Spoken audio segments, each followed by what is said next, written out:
let's get our thing to record. Okay. Or Hold on. We're on 363, I we're saw. on 363, I think. Let me double check because I'm pretty sure. 363. Yeah, I wrote it in there and I didn't double check it. So, Right, oh test. my god.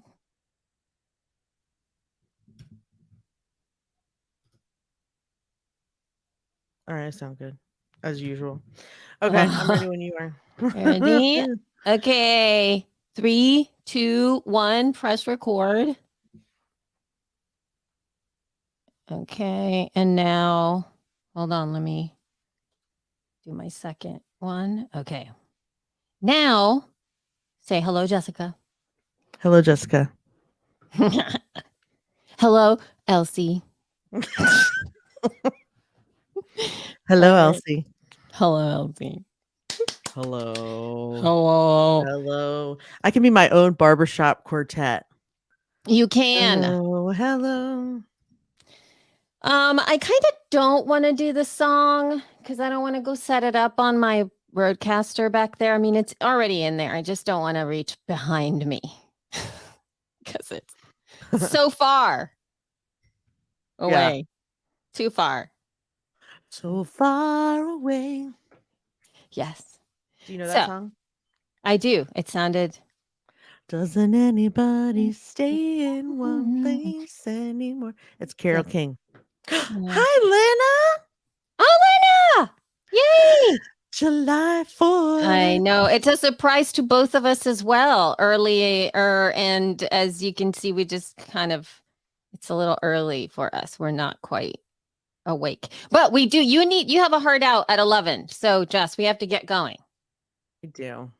So, let's, I'll be quiet and then you can start the show. Oh, have you read the show notes? Yeah, of course.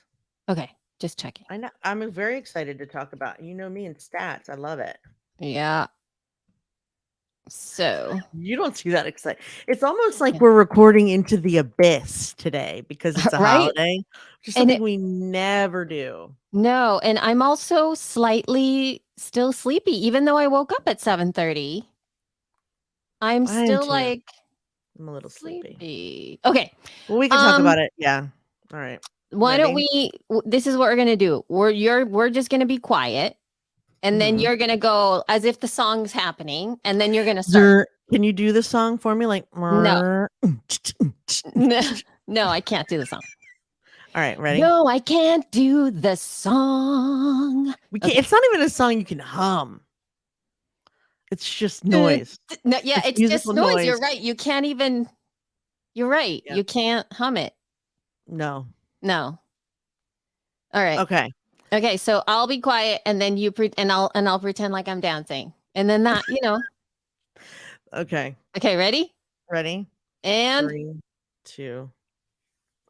Hello, hello, everyone. Welcome to episode 363. I am your slightly sleepy host, Jessica Kupferman, your co-host, and with me, as always, the lovely, also slightly sleepy Elsie Escobar. woohoo, I had to change outfits today before we went live. Before Why? you were here actually, because I I was wearing another tank top, right? So I come in and I look at myself and there's a giant stain right over my boob. It was Oh my so god.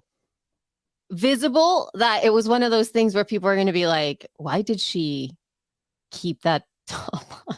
So I was like, oh no, I got to change my shirt. I'd like to know what the stain was. Do you have any I idea? was making smoothies right before we Oh, came for my children. And so I didn't realize spilled on myself while I of was course it pouring would it. be fruit or vegetables. Yes. But For also that me, color, the color of my smoothies. oh yeah. It's like baby burp green. So terrible. I actually don't mind kale in smoothies, but I can't eat it. It's too Yeah, bitter, you but can I don't can mind it you with even I taste don't it? mind Like it.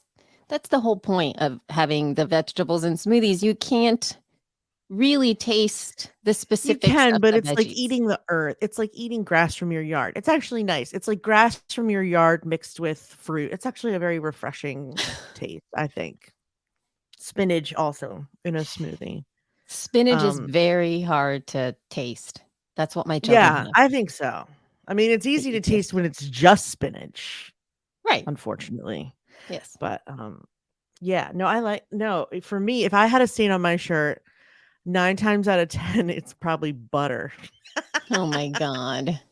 Yeah, it was It would smoothie. never be a smoothie ever.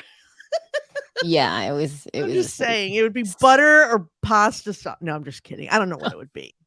I do drip butter a lot, but that's, or actually what happens to me, Spinach pumpkin Sarah. smoothie, Sarah. We have spinach Please on share the ours, but recipe, Sarah. And yes. by the way, very wonderful to see you today. Hello. Yeah, How are you? I know it's very nice. Yeah. So anyway, okay. Okay. So we have lots to get to that we want to talk about today. Yes, This we being do. July 4th when we're recording. So happy, if you're feeling independent, happy Independence Day. For the people in the United States only. Yes. And the people that I would assume We should here, just Lena call it and Sarah. Happy Freedom from the British Day. We should call it Because we have it a day doesn't off day. That's it. feel We have the a day off same. today. It's That is it. Happy Freedom from the British Day. So let's just call it that. Happy We Don't Owe You Shit British Day. And thank you very much. Okay, moving on. Let's see. So there was go a ahead. No, you go. No, you go. You were going to start. Okay. John can cut this out. Go. There was a new study done by Edison Research and Sounds Profitable, and it's all about podcast creators. So for the first time, instead of hearing all the data about people's listening habits, we get to hear about our own habits. It's very exciting. So Elsie, let's put on our scientific hats and tell us what you found, would you? Well, first of all, I just want to say that this is now being put on by Sounds Profitable, which is Tom Webster left Edison Research and then has partnered with Brian Barletta as part of the Sounds Profitable. Is it company or I don't know? I think so. Yeah. So they have a really clear mission on their website. Y'all should check it out. So I'll have a link in the show notes for that kind of stuff as well. And so this was the very first study that they put out as Sounds Profitable, which was kind of piggybacked off of some of the information that was already happening with Edison Podcast Metrics, which is something that Edison Research has been doing a lot. So what they do inside of the Edison Podcast Metrics is that they sample weekly listeners, podcast listeners. And it's about 8,000 podcast consumers per year. So those listeners. Now, that's going to be going up to about 20,000 because they really just released some news that the sample size is going to actually grow a lot for this specific podcast metrics starting in July. So starting this month, they are growing. But that said, they added a question to the already existing study that was happening weekly, which was, do you currently or have you ever produced a podcast? And that would be at any level. So it doesn't have to be just people behind the microphone. It can be anything, right? So they added that for the past year and they measured it and they got a sample size of about 617 to be exact of all of those people from last year that were the podcast creators. So now, this is. Can I just add something really quick? Think about what Elsie just said. They asked people if they had ever made a podcast. So this also includes people who have made probably one recording. I mean, what we're susceptible to is these creators' versions and definitions of what is a podcast. Just I Correct. thought I'd put that in there. No, I think that that's really It's that's really important, great. I It, think, 'cause very they could just important. be fans who accidentally pressed record one time and introduced themselves. I mean, you don't know. I'm just Right. saying.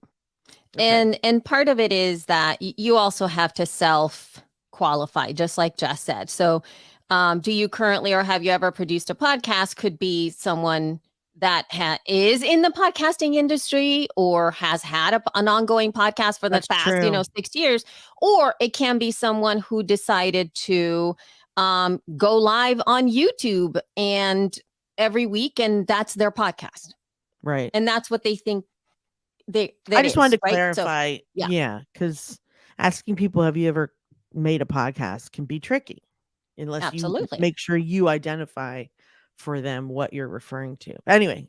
Correct. No, but this is really great. That's a really great great pointing out, Jess. Differentiation. Thank you. Yes, absolutely. And mind you, this is really the first credible look at who's creating podcasts in America. And I remember when, Tom opened this up, he said that it's one of the key questions that journalists ask. And then I was thinking like, okay, listen, I get that journalists ask this, but I have to say that how many times have Jess, have you been asked, like in conversations with anybody, and you're like, how many women are there in podcasts? Or like, how many people have asked you specifically that question that are not journalists? I'm not talking about journalists. I mean, I've been asked it quite a bit, like what the percentages of women. Yes. And I only know the answer from when we started, which was 13% when we started. And Rob Walsh gave me that number. Yeah, because he did that study, or not even that study. It wasn't a study. He was looking, what he did is that information came from 2012. Okay. That's from That's 2012. Right. And this was his unscientific way of figuring that out. He looked through all of the Libsyn accounts, and then he visually looked at people's names and inferred through their name whether they were what gender they were, which you know what a variable of error that might possibly have. I mean, I have a child whose name is Hunter. Yeah. I mean, right? It's easier. It's honestly easier to look through the top 100 and say how many are in the top, podcasts, because you can see the cover art at least. Whereas like Rob was just sort of guessing. All right. Yeah, so he said 13%. Anyway, that was 10 years ago. We now have a different number. Before we continue, I have to show you this. Okay. Those are the cutest nails. Everybody who is happening to listen to us talk about right now, Jessica has red, white, and blue nails. I did them myself. You did? I did. They're blue and stars on one side, although they're not really stars. They're polka dots, and then red and white stripes on the other side. Forgot to show you. Oh my gosh, right. You had time on your hands. Anyway, and Isaac was not around, it seems like, when you were doing this. He was. He made me paint his nails as well. Oh, okay. I was thinking like, because he probably would have asked. To come off. He did ask. Okay. Yeah. All right. He did ask, and now he wants it off, and I can't find the nail polish remover, so he's furious about it. Anyway. Oh my God. Anyway. All right. So moving back into this information. And so the reason I ask you that question is because Tom was saying it's important. Tom was saying that that's the key questions that journalists ask. And I can tell you that not one journalist has asked me that question, but I can tell you that almost all podcasters that I talk with have asked me that question. Any person who I've mentored a lot of the time, people who are in any way interested in the space, anytime, especially our people within our own community within She Podcast, this is a question that comes up all the time, even for new people. When new people start to come in, they're like, how many women podcasters are there? Like all the time. So I don't think it's a journalist question. Right. I think it's like we want to know. And I've always said, I can't find out that question because it's so, and he mentioned it, it is very challenging to find that information. From so many different ways. Journalists don't ask, people ask, but people do ask. You're right. Yeah, people ask. All right, So so anyway, let's give them the answer without further ado. without further ado, let's look at some of the demographics that came up from this study. Mind you, you are there's going to be a link in the show notes where you're able to look at the landing page, watch the representation, and also download the PDF for yourself so that you can see what that looks like. But the first thing that was covered were those demographics. Jessica Kupferman, would you like to take over and share about what the demographics showed?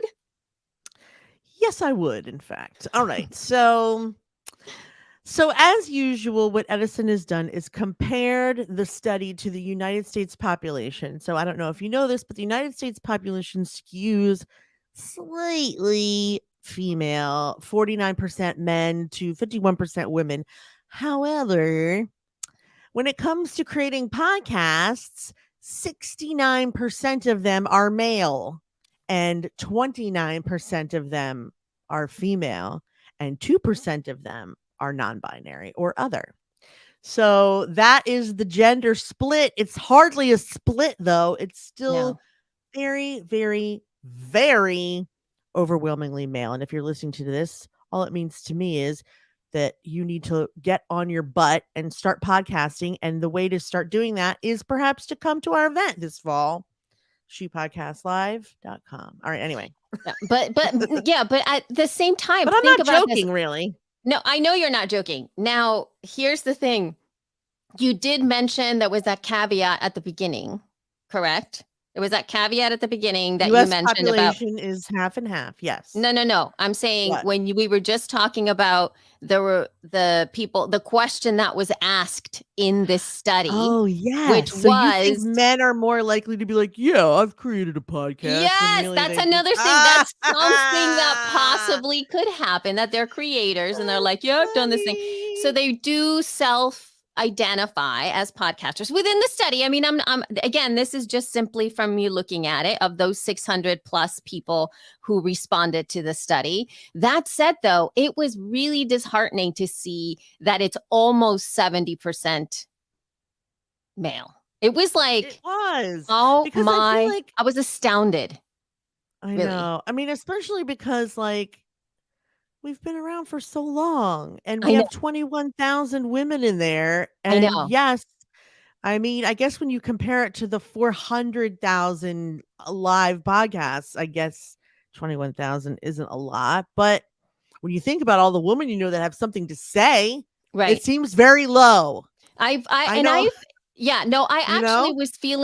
was sensing that it was higher, but again, it's a smaller representation. But that's just, I especially don't think it is right now, because this study was taken during and or right after the pandemic, when women probably have less time to create a show than men, because it could have been. As we've you're read right. all those that's studies also about how women have bore the brunt of responsibilities since COVID started. So it's possible that some of them stopped and haven't restarted, or were going to start and then didn't start. Can we change that this year, please, ladies? But also, in some way, though, it's and the question did ask whether or not they are or have ever been. So there's that. So even if they quit, they would have still done it. Ever been? You're right. Now, Tom did say something, and I do challenge this assumption. Okay, before we get to the agree with what you're about to say. So he mentioned that. Mind you, this bit of the sample size was taken from podcast listeners, right? Because that's where it came from. And these are self-identified creators. And so he mentioned that this is a quote, every creator is also a podcast listener, end quote. Now, I challenge that assumption because I actually know somebody who has been in podcasting for a long time who doesn't really consider themselves a podcast listener. Would you mind telling me, Jessica, who that person might be? Is it you? Just kidding. It's me. I don't listen that often. And I actually know a lot of people like me who don't listen that often, believe it or not. Yeah. I wish I could say that I listened more, but I don't, because Hello, I Rocky. normally did it when I was driving, and now I don't drive anymore. Right. And no, but see, but there's I just want to challenge that assumption because I can actually, you're not the only one. I know other podcasters I do too. who also don't listen to like at all, as in like they don't listen to podcasts. They have a podcast, they create their podcast, and sometimes they even outsource the majority of the production of the podcast. They may or may not even listen to their own show, but they don't listen. They're not listeners. So I challenge the assumption that all listeners are possibly creators, or I'm sorry, I'm probably misquoting my own self. We could say most. Yes, I would say most can be podcast listeners for sure. And I think that is the gateway drug for a lot of people, listening to shows that you can like, I want to do that. I kind of want to do that. I'm that person. But there are a lot of people who really love listening to podcasts in the same way that really love watching movies, but don't really aspire to be filmmakers or don't aspire to be creators. They just love to consume content. And all of that stuff. And yes, Lee, absolutely. Listening can make our own shows better. I am incredibly biased towards exactly what Lee just mentioned, which is, again, this is a highly biased point of view. I think at least you every podcaster needs to listen to podcasts. They have, I think they have to. This is a biased perspective from me. I think they have to listen to podcasts in order for them to know if they really want to take it seriously and expand more into whatever they want to do, especially if it's not a hobby for them, to be better, to get to whatever goals they want, they need to listen to podcasts. But that's just my own highest biased perspective on that. Indeed. Anyway, so go ahead. Yeah. So moving on to ethnicity, and I was kind of sad to see that while the United States population, although I don't think this is true, is 63% white. Yes, dude. And only 13% African American. That does not seem right to me. But it is because this is the U.S. This is U.S. though. So the whole population, though. I thought for sure dude. we had some more ethnicity going on. Well, it doesn't matter. It's slightly less true with podcast creators. Half are white, 14% African American, 24% Hispanic Latino, 5% Asian, and 6% refuse. So 14% African American, that made me very, very sad as well, because again, there are so many Black women with so many interesting stories and things to say and opinions and observations. And the fact that there's only 14 out of 100 that are done. I mean, that's just Black, not even women. So that's even less women. So if you're listening to this and you are an African-American woman or non-binary individual, please start a podcast about literally anything. And I'm sure it would be listened to, and because your stories need to be listened to. Okay. Sorry. But I mean, I am happy to see that the Hispanic group jumped. That's the next biggest group, and it's big. It's great. Oh my God, we totally made up that drop from the U.S. population from 63% because of podcast creators. The white population dropped to 51%, and it was all made up from my people. I'm just kidding. From your people, from Elsie, from Elsie land. From Elsie land, yes. No, but literally, I mean, the general population of Hispanic Latino from 14% to the podcast creators page, which is 24%. I think that 10% raise is really, really good. So it is really good. I love it. I'm sad that there's not more African Americans though. But I mean, we have wonderful creation or creator communities like Black Pod Collective, Black Podcasters Association, the BIPOC creators, and women of color. That's right. But one thing I didn't talk about that I think is really actually a really important point, particularly for you and I, Jess, and for She Podcast and us as leaders in general, doesn't have to do with the diversity aspect, which we were just talking about, which I think is a really good. I think that slide was astounding to me because it is so different than the general population in the US. And there is for sure a lot more diversity in podcast creators than there is in the general population, which is great.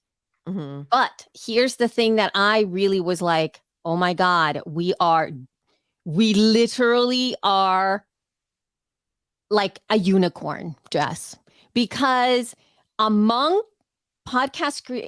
among the creators, only 14% are older than 44. Oh, Years I old. know. I thought that was amazing. Wait, before we That's move on, I just want to say also the Asian American Podcasters Association too, because the yes, Asians were only 5%, and that also needs to change and grow. Yes, but none of them are as old as us, which I that's am not sure how I right. feel So about that, but whatever. 14%. 12, Think about it. 12%. So, I mean, 14% is older than Oh, 44, older is than what I'm saying. 45. Older Yeah. than 44. So it's like we are literally, that's us. That's us. So mind you, we are women in podcasting. So that is in the 30% section. Mhm. Then we are over 44 years old, which goes down to the 14% section. So Mhm. even then, we literally are unicorns. We are people who are producing content consistently now for so many years, and Yeah. we need But more to be people that are. fair, we were What? in the other group when we started. This is true. And this is where you're correct. When we started, we were in the other We group, were but in now the we are larger in the group. other Now group. we've aged And out.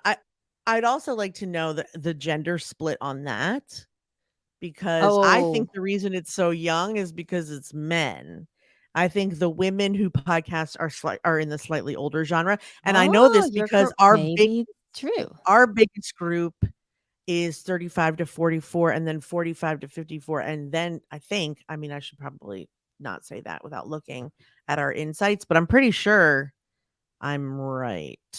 Let me just check. Rafi, I kind of agree. I kind of agree that we're all unicorns, and I agree with you, Jessica, that I think that there's something to be said about at least the just the demographics in that group. Mhm. Mind you, though, in terms of really being able to offer opportunities to an audience that is lacking in the space, we are right there. We have the biggest access to those types of demographics within our own community, right? Because Mm. in terms that you're speaking about, if somebody wants to serve and grow this specific market, which is exactly what Tom Webster mentioned at the end of the presentation, he literally said to be able to help creators that are underrepresented at the 45 year and above, and to make sure we encourage female creators.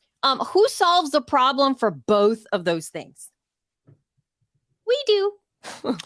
Because So yeah, go ahead. in our group, it's almost exactly even. It's 36% are in the 35 to 44, and then 25 to 34 and 45 to 54 are both 25%. Interesting. Oh, very interesting. How about that? Look at that. Yeah. Anyway, But anyway, I sorry. thought that was a very interesting, absolutely thing. Oh, the other thing that I thought that was very, very interesting is that he kept on bringing this up, and this may or may not be true. I mean, not may. I mean, it is true in the study, but the fact that there was the podcast creators don't look like the average American in terms of education. So No. 40% Neither do the of creators, listeners, but yeah. 40% of the creators have advanced degrees. Mhm. And so all of those No, things. it's actually 68% of creators have a 4-year college degree or more.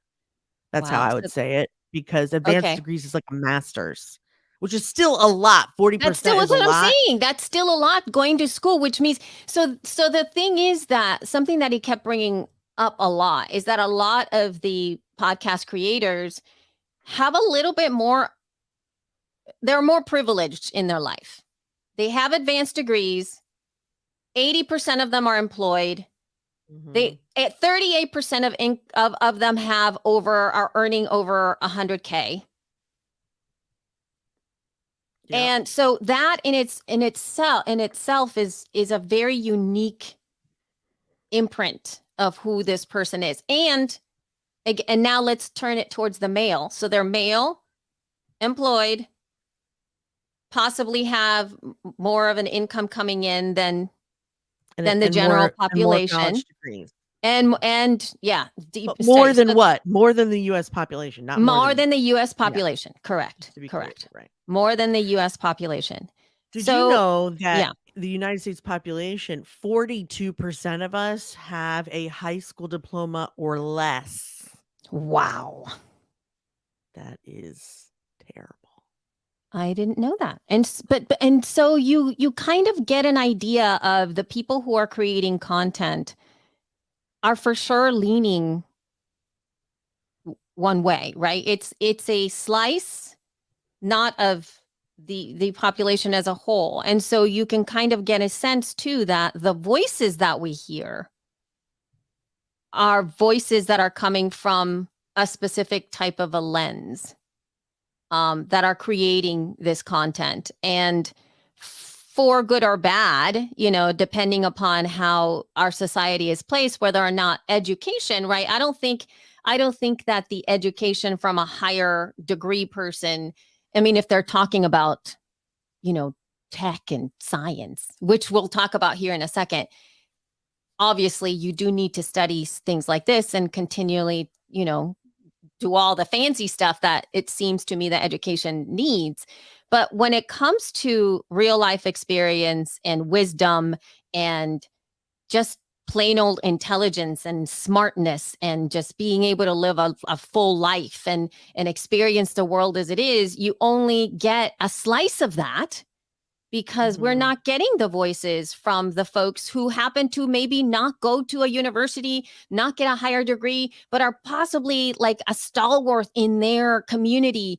And maybe they never graduated high school, but they are, but again, we're labeling not being able to get an education as being unworthy, right? No, we're not. Who said that?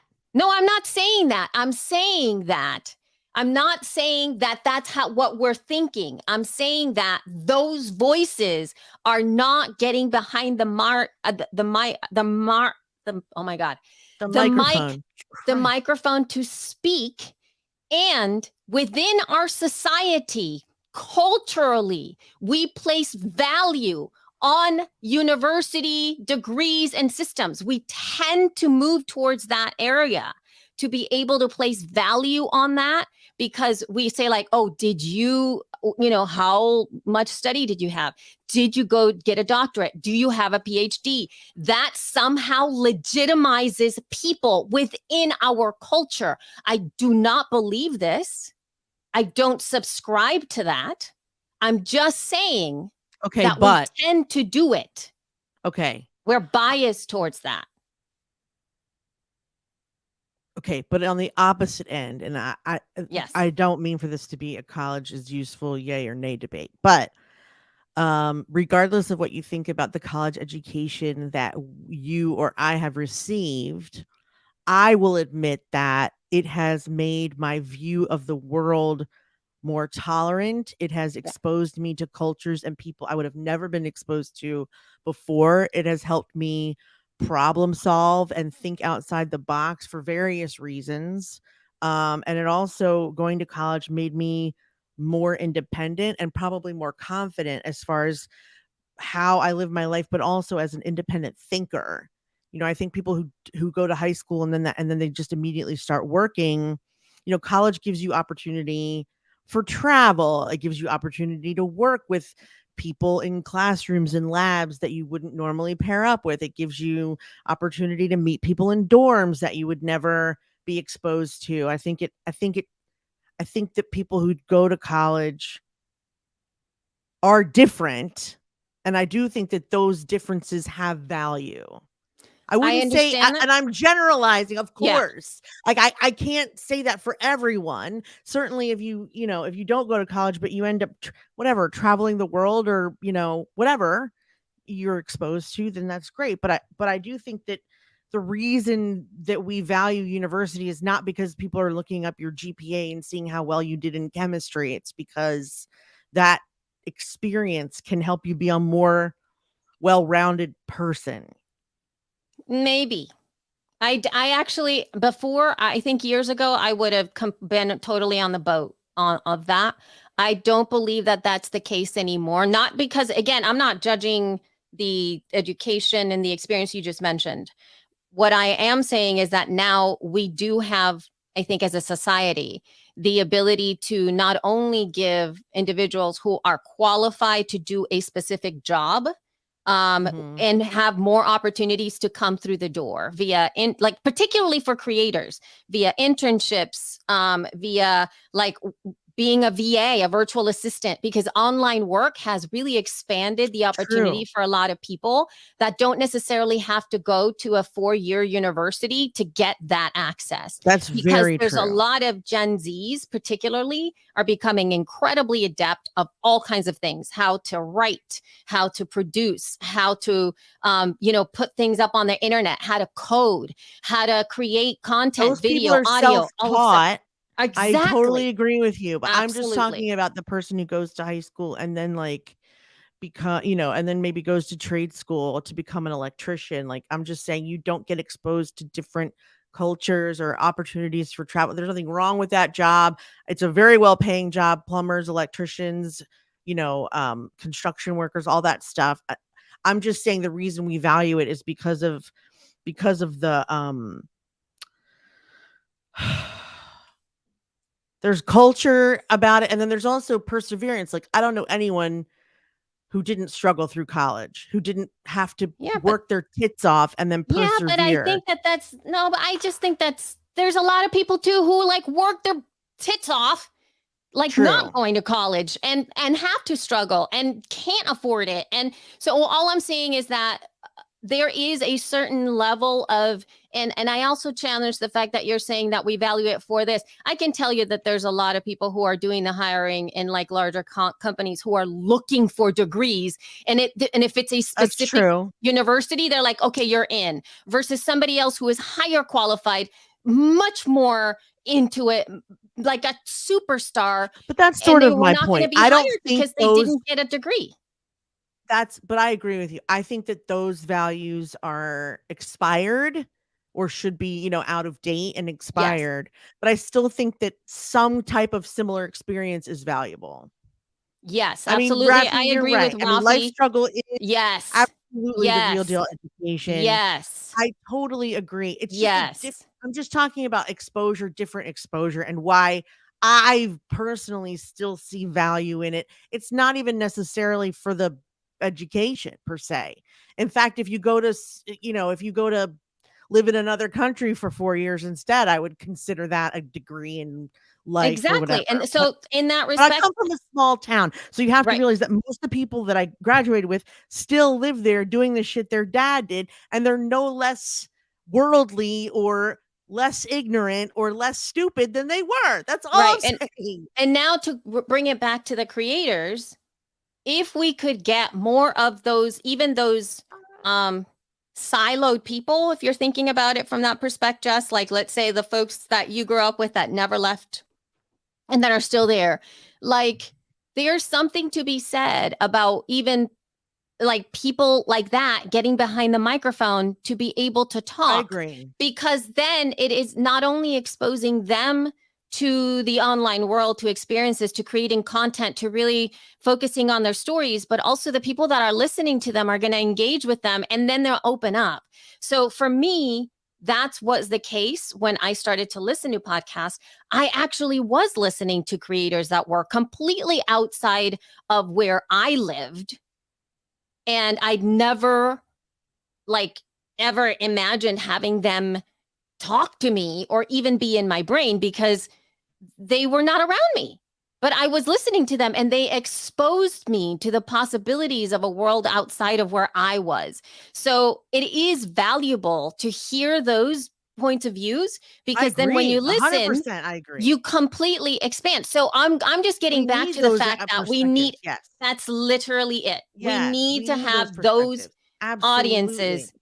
Yes. Absolutely. And I mean, my best friend from high school didn't go to college, but she still is, I think, very worldly, and she has her own, her own business, and she does fun stuff. Yeah. So, I mean, I don't want to discount that experience at all. I'm just funny about education because in my culture, you educate yourself. That's just And you know? mine as well. And I am completely like at this point in time in my life, I am like resistant, like all get out because of so many different things. But anyway, again, All right. I'm just saying. Now, Yeah. Rafi is bringing something up. She said small rural opportunities was in Pod News today. Interestingly enough, I do have that in the show notes as well. It's an article again from Edison Research talking about how Gabe Soto from Edison Research is going to be doing a talk in a podcast movement.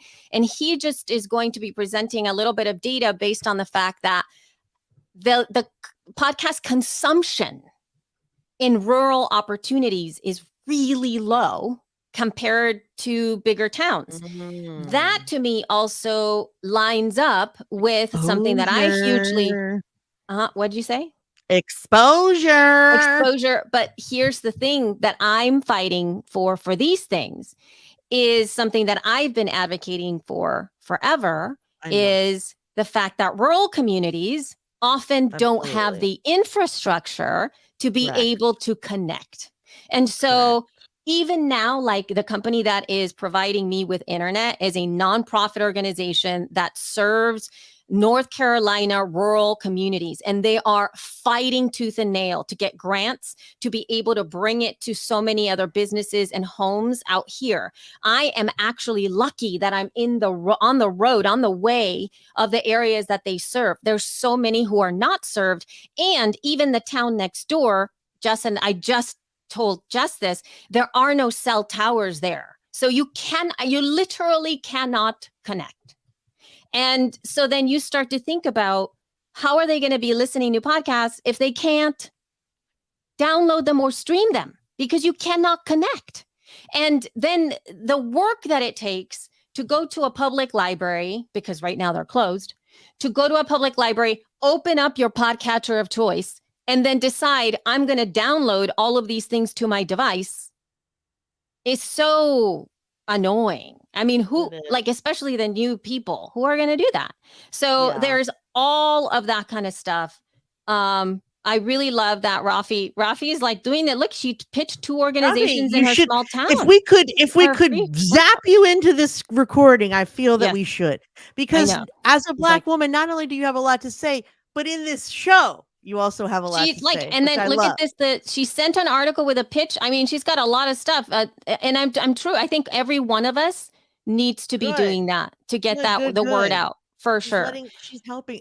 I love that you're doing that. What a good idea. She pitched 2 organizations in her small town for a free workshop, I guess, in podcasting, and sent that article with the pitch. Well done, madam. Well done, madam. Look at you educating people who are in a small town. I should do that to Frederick, Maryland. That's where I'm from. God. But, I mean, they're a little exposed now, but certainly not when I was younger. All right. So here's another bit of information in that study. Sorry, Jess. The one that like kind of astounded me, but it didn't surprise me. It was just like, It was that creators say they have both iOS and Android. So again, that shows privilege, right? Who has both? Because again, you can buy both. You can buy both things. You can buy an iOS, you can buy an iPhone, and you can buy an Android device. Did you know that you can buy an Apple device for $20 a month on your phone plan, though? Yes, you can. That may not show privilege. No, but for both of them, especially like who's going to buy both? All I'm saying is like, who's going to buy both? And also the fact that creators are highly engaged on social media, as in like extremely active, and that the numbers are extraordinarily high, that are exactly the opposite almost as the US population. In fact, 3 times as likely to be active on Twitter. Right? And so thinking about it from that perspective, those creators are, again, one sliver of the population. All of them are engaged in social media. And I'm feeling like there's a little bit of a talking to the same people all the time kind of situation. Yeah, probably. I love that they are 80% make the decisions for their workplace, though. I mean, which sort of Yes. goes That's along with really their great. education and household income and employment, that they mostly make decisions for what their company is purchasing. That's a really big deal. Yeah. Because I mean, yes, it does mean that creators are privileged, but it also, I mean, and of course they would be highly technically savvy, have lots of expertise, must be in their field, et cetera, and so forth, for them to be able to. Robbie says my town is 28,000 people. That seems small. I think there are more people at the University of Maryland. Oh my God, Jess. I don't actually Like know how many. undergrad program. Undergrad, I think, is 28,000 people. Anyway, so yeah, I mean, I do love that, though, and I actually I love that statistic for those people who are thinking about sponsoring She Podcast Live, because it means that Yep. they're highly engaged, like you said, highly engaged, but also highly invested in making purchases, which I love. Ad data. Ad data is the best data. At that, yeah, absolutely. I really, really love that. Like big time. Yeah. Okay. What else you got, girlfriend? That's about it. That's not about it for this. No, I mean for this, because we have to wrap it up here. We have 7 more minutes to be able to do this. Now, mind you, I want to share, because the population in my town, just to let you know, it's gonna blow your face off, Jess. I can't wait. Wait, your town is LA. No, dude. In my town, it's 4,308. Stop it. That is how, yep, that's my in El Salvador? No, dude. This in my town where I'm living right now. Wait, you mean Mill Creek, North Carolina, that town? Yeah, but that's not the name, but I'm not going to say it out loud because I don't want people to find me. I don't want people to, oh, look, I just spilled. See, look, I just spilled on myself. Yeah, I don't mean to be rude, but no one's looking for you up in that mountain, Elsie. Doesn't matter what city I say. I could say Balsac, North Carolina, and no one is climbing that mountain to find you. You never know. All I'm saying is that my population is 4,308. The female population is 52.8, male 47.2.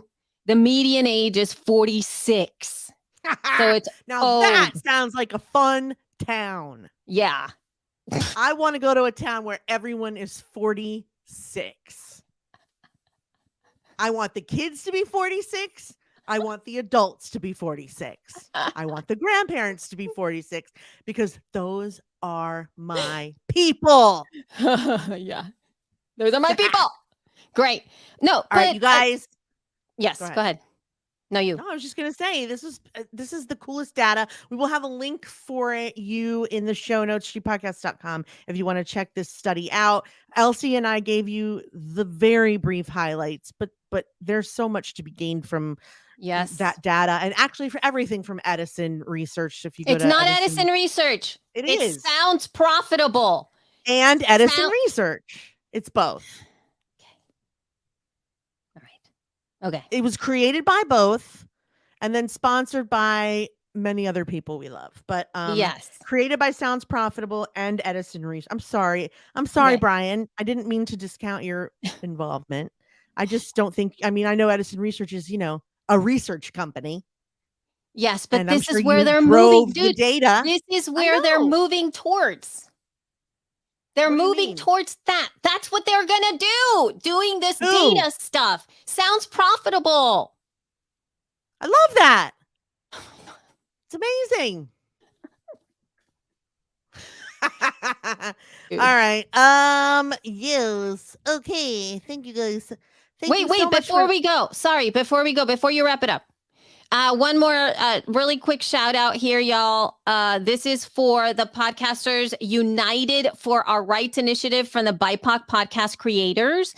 So last week we talked about the work that was put together by Ariel and Nissenblatt for podvoices.help, which we had a little like thingy majigger at the beginning where it was like people are moving to talk about reproductive rights and all that stuff. BIPOC podcast creators also have their own thing going as well. That is another movement. So in case you're interested in that, you can head over to a link in the show notes. Their initiative is called, I believe, Podcasters United for Our Rights. And there's going to be a link to the entire information there. They also have assets and images and a thing that they stand for and another script that you can read in your podcast if you so choose, or even just copy and paste it to your platform of choice. Okay, that is it. Okay, go, Jess. Thank you so much for listening to today's episode of She Podcast. And thank you for watching. We had more watchers today than normal. So I'd like to thank you for being here. I guess because it's a holiday and you guys aren't busy. Yay! We should It's just also record 10 on a.m. holidays from now on.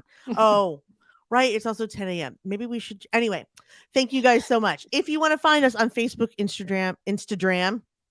Instagram, Twitter, or TikTok, go to @ShePodcast. You can also find us on the web, shepodcast.com. Please join us this fall for She Podcast Live, where we help curate women podcasters, which apparently is very, very needed. shepodcastlive.com. You can use the code BUY in July for a discount.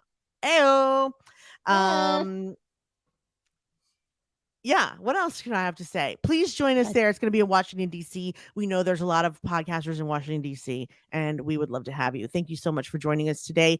Love you. Mean it. Bye. Okay. I look skinny today, and I don't know why.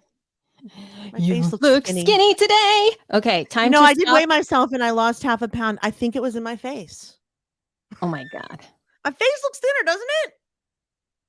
Dude. I don't know I don't know how to answer that question. How about Because- yes, it looks thinner, or no, yes, you look it the looks same? you look so skinny. You could also say, nah, it looks the same to me. Okay. Does it? It looks kind of the same to me. But then Okay, then I'm wrong. I mean, but then you're Not to watching, hurt you're my looking at your feelings own by body saying I don't look self skinnier. more than I look at you on the daily. That's probably So, true. you know. All right, I love you guys. I'm Yes. so happy that we were here with you today. I Thank know you. it's so exciting. I'm so glad we did this. Rafi, And could you please show up every time, because your You're amazing. input was amazing. I know. And actually, it was just nice to talk to you for once. It was so Yay. nice. All right, I'm gonna hit stop on my recording. Yes. Bye. And then we send it over. And I'm saving it, Yes. and then I I'm have- done. Thank God. And now I'm closing it before I erase the whole thing again, like I did last week. That's right. I hit stop and then